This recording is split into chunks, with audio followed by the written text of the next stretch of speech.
Halo, selamat datang kembali di Partai X.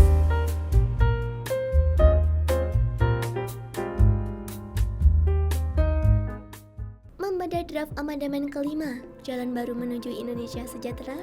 Setelah amandemen keempat Undang-Undang Dasar tahun 1945, Indonesia memasuki era demokrasi elektoral dengan pemilihan langsung presiden, kepala daerah, dan anggota legislatif. Harapannya, rakyat bisa lebih dekat dengan kekuasaan dan terwakili secara nyata. Namun, kenyataannya yang terjadi justru menimbulkan kegelisahan bersama. Demokrasi yang seharusnya memperkuat kedaulatan rakyat justru tersandera oleh dominasi modal, tertutupnya proses kepartaian, dan penyimpangan nilai-nilai demokrasi dalam tahapan pemilu. Ketergantungan pada biaya pemilu yang tinggi memaksakan banyak calon pemimpin tunduk pada kepentingan sponsor, hingga mengorbankan integritas demi kekuasaan menyimpang jauh dari tujuan sejati pelayanan kekuasaan yang seharusnya berpihak pada rakyat. Pemilu langsung pun berubah menjadi arena persaingan kelompok tertentu, bukan lagi ruang partisipasi rakyat yang murni. Suara rakyat dimobilisasi, dimanipulasi, dan diperdagangkan. Akibatnya, pemimpin yang terpilih seringkali tidak mencerminkan kehendak rakyat, melainkan kekuatan uang dan kepentingan partai.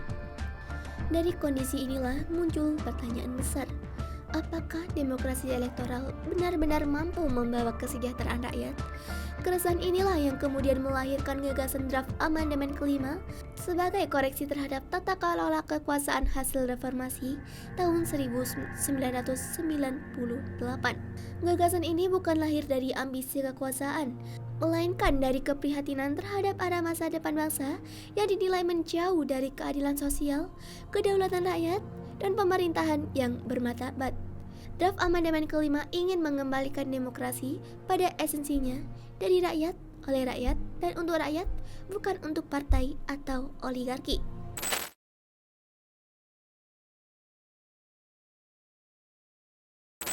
Salah satu gagasan utama dalam draft amandemen kelima Undang-Undang Dasar tahun 1945 adalah mengembalikan MPR sebagai lembaga tertinggi negara dan benar-benar mewakili rakyat. Ini bukan sekedar perubahan struktur, tetapi upaya untuk memperbaiki arah demokrasi yang selama ini dikuasai oleh oligarki dan pejabat. Pertama, penguatan MPR bertujuan menghidupkan kembali semangat awal konstitusi. MPR sebagai penyambung suara rakyat secara utuh, tidak seperti sekarang yang terpecah oleh kepentingan partai. MPR yang kuat akan menjadi penentu arah bangsa dan menjamin kesinambungan kebijakan jangka panjang, bukan tempat kompromi kelompok tertentu sementara. Kedua, pemilihan presiden dalam draft ini tidak lagi dilakukan secara langsung oleh rakyat, tapi oleh MPR. Tujuannya untuk menghindari biaya demokrasi yang belum akuntabel dan manipulasi suara. Dan pemilihan melalui MPR, presiden diharapkan terpilih berdasarkan musyawarah, visi kebangsaan dan integritas, bukan karena popularitas atau kekuatan uang kampanye. Ketiga, keanggotaan MPR juga diubah, tidak hanya dari partai politik tapi juga dari tokoh independen seperti akademisi, ulama, budayawan, pemuda, dan masyarakat sipil lainnya. Ini untuk menjawab kegagalan sistem pemilu liberal yang selama ini tidak benar-benar mewakili rakyat. Dengan cara ini, suara rakyat akan diwakilkan oleh orang-orang yang punya kompetensi dan integritas, bukan sekedar kader partai. Reposisi MPR ini bukan lagi langkah mundur, tapi strategi untuk menyelamatkan demokrasi dari krisis. Ini adalah usaha membangun sistem kenegaraan yang berpihak pada rakyat, bukan hanya dalam ucapan, tapi juga dalam struktur dan pelaksanaannya.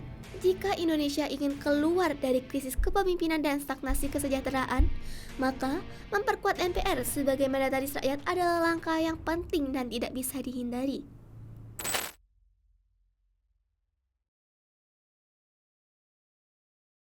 Draft amandemen kelima Undang-Undang Dasar tahun 1945 tidak hanya fokus pada penguatan MPR, tetapi juga mengusulkan penataan ulang seluruh lembaga tinggi negara.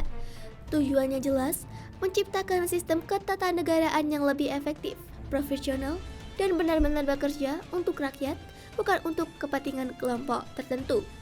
Evaluasi terhadap lembaga-lembaga negara setelah amandemen keempat mengindikasikan penurunan efektivitas kelembagaan yang sebagian besar dipengaruhi oleh tekanan struktural dari aktor partai. serta lemahnya sistem pertanggungjawaban publik. Kasus korupsi di Mahkamah Agung, Mahkamah Konstitusi, KPK, BPK, Polri, dan Kejaksaan menunjukkan bahwa reformasi sebelumnya belum berhasil membangun sistem yang bersih dan kredibel. Melalui amandemen kelima, penataan ulang ini didasarkan pada dua prinsip utama, yaitu independensi dan profesionalisme. Artinya, pengisian jabatan di lembaga negara harus dilakukan berdasarkan kemampuan, integritas, dan rekam jejak yang jelas, bukan karena kedekatan relasi kekuasaan atau bagi-bagi kekuasaan. Tidak boleh lagi ada lembaga yang dijadikan tempat penampungan kader partai atau tempat distribusi kekuasaan, bukan pengabdian rakyat.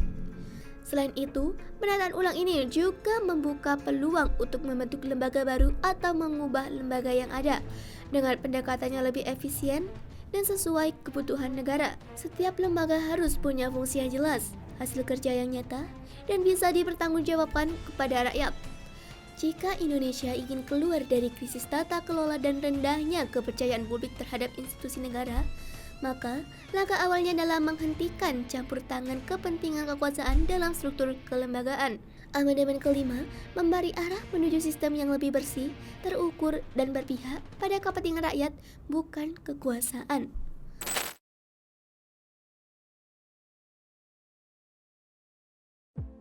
Sudah saatnya Indonesia berhenti membayar mahal untuk demokrasi yang hanya menghasilkan ketidakpastian, korupsi, dan dominasi oligarki. Pemilu langsung yang dianggap sebagai simbol demokrasi ternyata lebih banyak membawa beban ekonomi. Setiap 5 tahun, negara menghabiskan triliunan rupiah bukan untuk pembangunan, tapi untuk membiayai proses pemilu yang kompetitif dan penuh transaksi, manipulasi, dan konflik kepentingan. Dengan mengembalikan pemilihan presiden ke MPR, yang kini diusulkan oleh tokoh-tokoh intelektual, masyarakat sipil, dan wakil daerah yang independen, anggaran besar itu bisa dihemat. Uang negara tak lagi dihabiskan untuk logistik pemilu, kampanye besar-besaran, dan serangan fajar, tapi bisa dialihkan ke sektor penting seperti pendidikan, kesehatan, dan infrastruktur. Dari sisi pemerintahan, sistem ini juga menjanjikan stabilitas. Tak ada lagi tarik-menarik kepentingan antar partai yang sering memperlambat kebijakan strategis. Presiden yang dipilih berdasarkan musyawarah, bukan karena popularitas atau kekuatan uang, akan punya legitimasi yang kuat untuk memimpin dan menjalankan program yang jangka panjang tanpa tarik ulur kekuasaan yang kontraproduktif. Secara hukum, sistem ini juga lebih sederhana. Potensi kecurangan, sengketa hasil pemilu, dan penyalahgunaan kewenangan dalam proses hukum dalam lembaga hukum bisa ditekan. Mahkamah Konstitusi tak lagi harus jadi hakim pemilu yang rawan politisasi. Ini bukan hanya soal efisiensi hukum, tapi juga soal menjaga wibawa lembaga peradilan. Singkatnya, usulan dalam draft amandemen kelima bukan hanya soal mengubah sistem. Ini adalah langkah untuk menjadikan negara lebih efisien dalam anggaran dan berwibawa dalam hukum. Inilah jalan realistis jika kita benar-benar ingin keluar dari demokrasi prosedural yang selama ini gagal menyejahterakan rakyat.